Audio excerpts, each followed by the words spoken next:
Bouddha. Bouddha est un comboté. Bouddha est un état spirituel. Moutou atteindre nirvana. Donc atteindre les degrés les plus élevés spirituellement. Yéwanande babengaka Bouddha. Comme Jésus pas Ali Bouddha. Parce que Zalaki a un degré spirituel très élevé. Pour la Bible, il a reçu l'onction sans mesure. Mais véritable combo na ezali Gautama Siddhartha. Pour qu'il ait un réveil spirituel à Salakini, Atika ki mwasi naye avec 3 enfants, Atiki bango, Atiki palais royal, parce que Zalaki prince. Moni, Atika ki mo na nini, pour un jour abimi na kati palais royal, banda akola avant na kaka na palais royal. Jour wana lobite, abimi na palais royal, atene no kotambola na cité. Tango akomi na cité, eloko libosa mona nini, amoni mutu moko azo souffrir. Eza lokola kutani na shege moko boyi. Yesu kwa tuna lebi oh, batu pe ba souffraka boye pe na vie bazalaka. Po ya vanaka na château atekala ko mona ngoti. Bata boye pe bazalaka. Akamwe. Ake komona mutu koko. Akamwe ke batu pe ba vieisaka. Akamwe. Ake komona muntu akufi banda botamaki atikala jamais komona muntu akufi. Est-ce que vous comprenez? Donc au niveau que les effets spirituels batu musu faut kabwana na bango. Il faut kabwana na bango. Milliers mususu et ko empêcher yo. Faut kabwana na bango. Ba amitié mususu et ko empêcher yo. Netinga la salaka na nganga moko. Nga moko na préféré na vanda na bato yo toujours partager na bango la news christique to beta masula pampa batena dak dégagaka pema nanga pema o est précieux omoni to beta masolo ya pamba masolo mo nazo gagner nini na kati nango et l'autre côté ezo pesa nga nini na kati nango et l'autre côté ozo discuter makama ba match bango ba beti match na bango bazwi ba millions na bango yo zwi nini na kati masolo yango. Et l'autre côté, n'a qu'une réunion politicien yebisangani, politicien c'est la solution mboko. Politicien c'est la solution mboko yote. Batamoli mo mutu baza la solution ya mboko yo. Amen. Na okene meeting na bango ko sani. Na ke loka lokuta na bango. Na ke loka lokuta na bango, pona ni ba pesa $100, vana na $100 na yo otala soki nga na kokufa. Po bato bakomi ba malanda ngombi, ba kusuba ba politicien ba kabla $100, ba kabla ba tricot, ba ke ko zo ba ye batondani. Si mazongi na passe. Donc, bana Israël babimi pour na bakende kona éveil spirituel na bango. Et c'est ngeli bima sort. Est-ce que vous comprenez? Séparation de la capacité parce qu'on met ça na kina millier wana. Parce que on met ça na kina mutu wana. On met ça na kina batu wana. Prends courage. Prends courage, sors, quitte. Quitte le pays de ton père, quitte le pays de ta mère, va dans le pays où je t'enverrai. Abraham a dit grand frère na ya boyi na ye. Luka on a la Bible comme on a voté. On est à ma sola gnose christique. Abraham a dit s'intéressé grand frère parce qu'Abraham a été militaire. Abraham a été militaire. A dit sa grand frère na ye va quitter accompagner grand frère na ya boyi na ye. Neve na ye l'autre mutake kondima. Alors le grand frère a boyi ko accompagner yo. Pour moni net li tomba moke ko zalate ngai na ndimi to kende na yo to kende. Raison pour laquelle l'autre l'accompagna. Quitte bima na kati na bango ba relation ya pamba ezo mema yo nil part ezo mema yo nde ba problème quitte mususu bazo benga na ya zo lela orika yebite bazo benga na ye po akene na éveil spirituel na ye ngapi muko mususu ba benga na kinga na ndako nzoka bazo ba benga na kinga pona kene na éveil spirituel. Ozolela nzambe na likolo azoseka yo alobi tala mwana azolela ayebi te kazokende nde na resiti na ye bazotindika ye akende na resiti na ye ya bandi kolela nga pe na lela kiti nzambe nasali nini nasali nini babengana nga na ndako comme ça ndako nanga nasali nini nzambe nzoka nzambe azoseka lo me yo yebi te po yeba na monde atier bayeba docteur Pierre Wapiti monde atier yo yebi te ke fo bima fo tika mwasi oyo kende obima po ya zo bloquer yo ya kozala occasion de shit po na yo ya zo bloquer yo ngana za na mission na yo ye ako bloquer yo bima tika bakamakati mususu ya pamba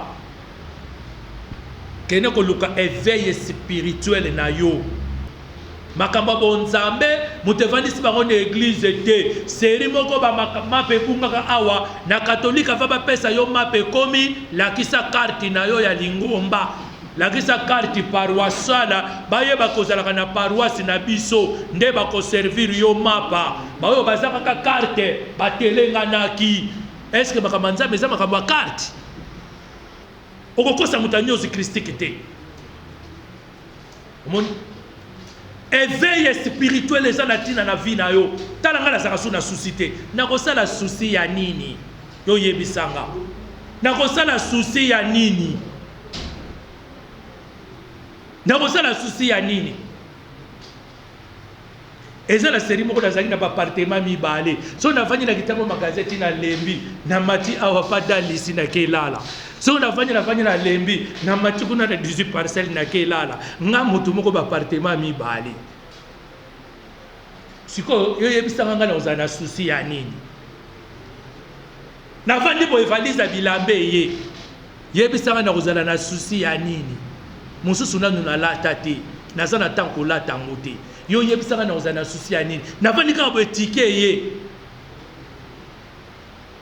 mikolo leki na uti na Texas yebisanga na ozana souci ya nini ngaza na souci te naza na problème te naza na ngote naza na problème te parce que nazui éveil spirituel na comprendre qui je suis na comprendre ce que j'étais venu faire ici-bas bango il faut katisa mai et balé wana faut katisa yango ya mer rouge toko katisa yo yango et c'est que Moïse abeta lingenda na ye mai kabwana nani akobetela yo lingenda wala mai kabwana singa mutu nakobetela yo yango nde nazwi yo na katisi yo na ngambu bandoki oyo balandaka yo batikali de l'autre côté binemi oyo balandaka yo visible et invisible bakotikala de l'autre côté yo ke na ngambu ya ebale eza lokolo za na ngambu ya Brazzaville ata bambila ngo banda ko lando aba na Congo bakatisa baka no zone na Brazzaville bakoyebisa bango vous n'avez pas droit de traverser parce que le Congo Brazzaville c'est un autre pays. Okomi en sécurité, ok c'est asile kuna, okomi en sécurité. Il faut katisa mai. Tangu yo katisi mai wana, nde obandi sikoyo marche. Nde bango babandaki sikoyo marche vers l'éveil spirituel. Obi eloko nazo tangisa bino bien aimé, ange muta révéla kinga yango. Tangu nazo sala na affaires étrangères na Bruxelles. Nazongi na ndaku na 16h nasomaki ba meuble ya sika ba télévision ba nini navandi nazo contempler yango na cuisine kuna na tema desu na nga na ngombe ezotoka nga navandi na salon na fongoli bible moko nasombaka ya sika bo scofienne naza kotanga ange abandi ko enseigner nga makambo na yeko longo na école biblique te ange abandi ko enseigner nga le parallélisme de l'Ancien et du Nouveau Testament on a bengi la marche des chrétiens abandi ko enseigner nga lobitala ndenge fitengeli batu ba marcher akenda nga Exode abandi ko matananga tina terre promise esika ba bénédiction ezali akenda nga na Nouveau Testament alobitala na Nouveau Testament ndenge esengeli ko elakisi na bandi ko tanga boye ange azoloba nanga voix wana fine ezopesa nga esengo na motema na yoka yango na bosani ke madesu nanga na ngombe na moto ezotoka ezika nyonso tout parce que mon esprit, mon âme et mon corps étaient plongés dans cet enseignement. Nazo koma kaka na bik, nazo koma na bik. Alobi nanga lobi, tangu yo koma na ko enseigner yango okosala ba croquis. Ce qui t'appelle ça là qui bien nanga la sala no ba croquis. Au conseil de croquis, il y a chaque étape de la marche. Quand on quitte l'Égypte, comment on doit faire la marche?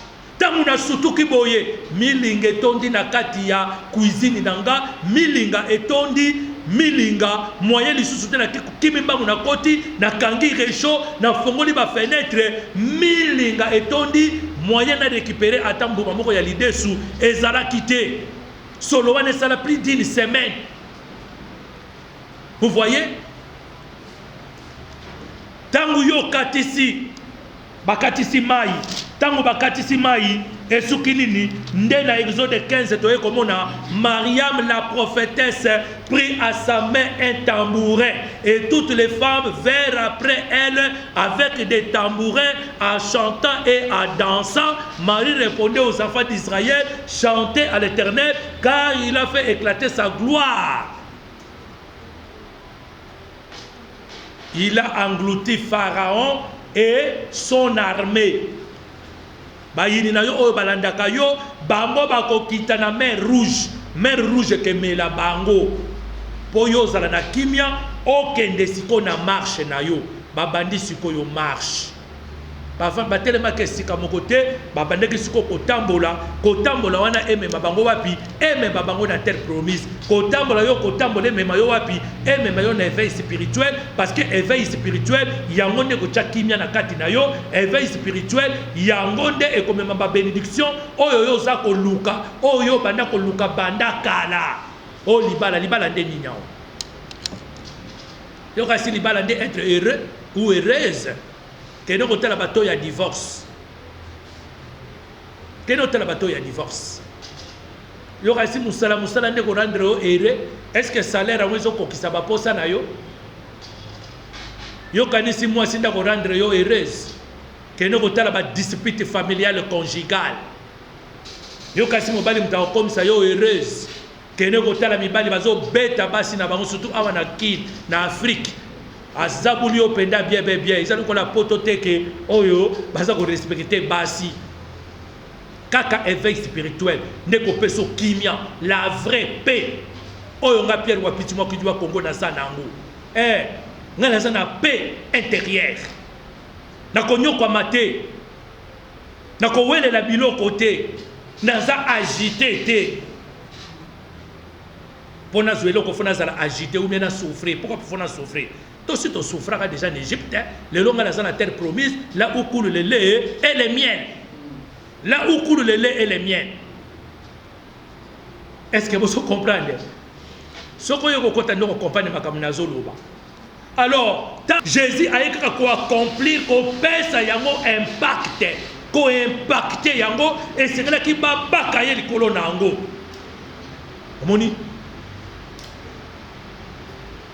Nde na Exode 17 omoni bake kopunda na Amalek. Yo kopunda na Amalek na yo ndenge ni. Yango bandoki bazo sakana na esprit na bino parce que olandi processus oyo te. Oya l'église bavandisa yo mbula na mbula. Bandoki bazo sakana na esprit na yo. Jour poko kufa komono baleye na bandoki. Baleye na bandoki ndenge nini ya zalaka na kati église. Baleye ndenge nini ya zalaka na kati église. Église, c'est comment on peut ça Satan pouvoir. Mais quand on côté ya kaka Satan, côté ya kaka badoki, côté ya balien. Balien nino esi la kate bando banda ko sambela. Balien nino esi la kate. Ba blocage nino esi la kate bando banda olia kaka, odelia kaka. Ba blocage bakoko basalaki, ba blocage batata nanga basalaki. Bando banda esi la kate. Ngana brisaka susu ba lien te ngana brisaka susu ba blocage te ngana komi ko pusana pene ya bonzambe ti naza ko pusana diable na batu na ye bazotikala musika nde okoya ko bunda na Amalek tangu bale biloko nyonso na basilisi marche ba komi siko na Exode 17 balobi Israël combattir contre Amalek. Amalek na yo azali nani? Amalek na yo ya liboso ezali diable. Bandoki ya famille na yo balandaka yo, bandoki ya quartier na bino, bandoki oyo baza tout autour ya circonférence na ya vie na yo. Amalek ya mibale aza nani? Amalek et Bibaleza, mokili oyoyozo vivre. Mokili oyoyozo vivre. Eza Amalek. Yango wana Jésus le balobi, n'aimez point ce monde, ni ceux qui sont dans ce monde, car l'amour de ce monde est une inimitié avec Dieu. Mais basale liango ya nzambe lelo baluli mokili oyo koleka biloko nyonso. Baza ko vanter même bandako na bango, ko vanter même ba voiture na bango, bazo vanter yango. Amalek ami baleza mokili fo longa, ine tinga la longa mokili. Nga je ne désire rien de ce monde, je ne demande rien de ce monde. Est-ce que vous comprenez? Nazo désirer sur ce l'autre côté, nazo senga pe mokili et l'autre côté. Nga si nazu éternité, na komi na couleur violet, nazu éternité nanga. Nazu éternité. Na komi ko préparer ce qu'au départ. Mon retour dans la maison du Père. Nala la libanda ndenge moko. Nalia te ndenge moko. Nala ta costume te ndenge moko. Kala tango to bana uta poto tozo ya wako na tongo na late lamba mususu na midi na late lamba mususu na poko na late lamba mususu nazoko ko denda na baba nazoko ko denda na boîte de nuit kona mimoni sakenga mwana poto lelo te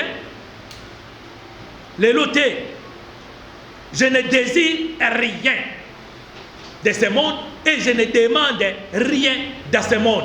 Ma seule raison de vivre est seulement enseigner la gnose christique. Point barre. Nasi na bundi na Amalek na longa ye diable. Na bundi na mokili oyo na longa yango. Na bundi na nzoto nanga troisième Amalek. Ton propre corps. Yango Jésus le balobi, offrez vos corps comme un sacrifice agréable. Offrez. Baposa yanzoto, baposa yanzoto. Ngana sina longi yango. Amalek. Tangu yoko longa ye. Nde omoni. Ozu sikoyo porte. E bandi kofongwa masikoyo. Pokende na terre promise. Ngana zana katia terre promise. Oh, cherchez d'abord le royaume des cieux. Cherchez d'abord. Bando banda kosambela nanu mona yangote. Mais c'est un grand problème. Ça fait combien de temps que toi tu as accepté Jésus-Christ comme Seigneur et Sauveur? Ça fait combien de temps que yo on dit Jésus? Na ba chrétien ba koma ba mendiant, na ba serviteur de Dieu ba mendiant. Ville mo beton di kaka na ba mendiant. Ba mendiant. Bandimi ba mendiant. Ba pasteur ba mendiant. Mais bazo sambela. Bazo sambela, Baba Tilimé. C'est bizarre, non? C'est bizarre. Tout le monde mendie ici. Surtout les gens de la partie, nos frères dans l'église, ba mendiant. Alors nzamba ndenge no albino bozo sambela. Nzambe ya ndenge ni. Nzambe ya ndenge yango nazo kamate ya wana te. Ata ba beti yango ndenge na zo yoka ngote mate ya na bango. Nazo yoka ngote mboka ezo bonga te mboka ezo kangula mate mboka ezo kene na émergence te mate ya ndenge nini wana tokene na islam tokene kotala ba pays musulman Jésus mutu batanga kuna te bango batanga ka prophète Mohammed sallallahu alayhi wa sallam que la paix de Dieu soit sur lui tokene na bamboka tokene kotala tokene na Arabie Saoudite tokene na Dubaï tokene même ba panzi Libye ezala kimboka batu bafandi na kimia même Irak wana. Est-ce que bango ba yebi Bible? Tokene na Asie, na kena Hong Kong na ke kotala na lobi wow. Bango ba yebi Bible ou bien bango bazana Bouddha, bango bazana Krishna. Mais o yabino Bible, ngeni yabino Bible, evandisa kamino na kacha salite, yabino Bible, mboka mobimba ba mandia, ba policier ba mandia, ba soldat ba mandia, ba politicien ba mandia, ba parlementaire ba mandia. Et vous trouvez ça c'est normal? La gnose christique ne trouve que ce n'est pas normal. Nous devons chercher l'éveil spirituel. Chaque Congolais est appelé à chercher et à entrer dans son éveil spirituel. Basali banzela pour nani bo kombola liboso mapangu na binote. L'État faut rekomba lelo liboso lupa. L'État za nani, l'État za yo nangaiti. L'État mtayo rekomba toilette na yo, l'État, mais l'État za yo nangaiti. L'État mtayo rekomba ndaku na yo, l'État mtayo rekomba liboso ndaku na yo.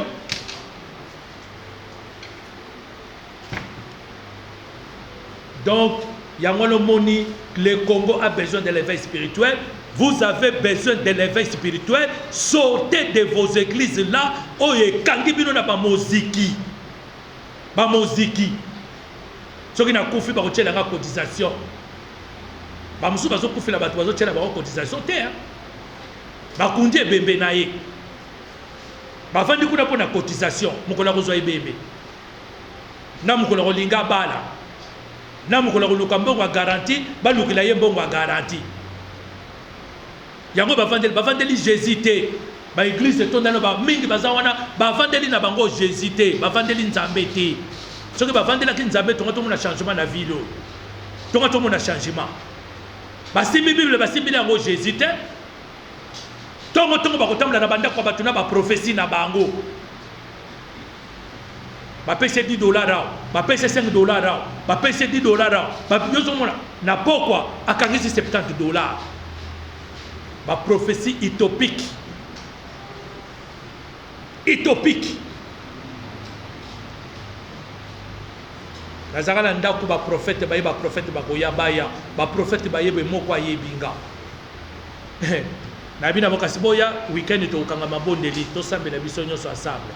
Nayebi bato nazangi na bango ndenge bakeba koya lisusu te parce que frère wana baye na ye ayebinga na sala ba séminaire ebele na église na bango ya zalaka intercesseur lobi bakoya te lobi pe zela bango baye te po bayaki bakosa moto ya zalaki na ndako wana baye kokutanga kuna balobi kope ebebi tozeli bango weekend baya mabondeli baya kopesa ba prophétie na bango utopique baye te Nzambe apambola bino nalobaki na staff que le 27, le 28, le 29 décembre soki Nzambe asungi biso na kozala na conférence mosusu sur comment se débarrasser de méfaits de la sorcellerie ndenge nini okoki komibimisa na mabe oyo bandoki basalaki yo baenvoûtement bandoki batiaki yo bablocage ndenge bandoki bachangea vie na yo vie ozo meneza ya yo te me bandoki bachangea vie na yo batransforma vie na yo ndenge nini okoki komibimisa na kati ya masolo wana ndenge nini mboko yo Congo ekoki komibimisa na kati ya bondoki sorcellerie oyo ekoti na kati nango oyo ekoti na kati ya bamangomba oyo ekoti na kati ya baeglize oyo ekoti na kati ya bavie ya bato ndenge nini okoki kosede mpona kopermettre bato mosusu bakota na 2020 transformé makambo ya 2019 etikala na 2020 okota une nouvelle créature o expérimenter makambo oyo nazoloba yo mpe o expérimenter yango ndenge nga na expérimenter mpe nazo continuer ko expérimenter yango. Que Dieu vous bénisse, que Dieu vous garde, que Dieu vous protège dans ces jours qui nous restent pour que cette année 2019 puisse prendre fin et que nous puissions entrer tous en 2020 en parfaite beauté. C'est là pour la gloire de Hachem, le Dieu d'Israël. Et je bénis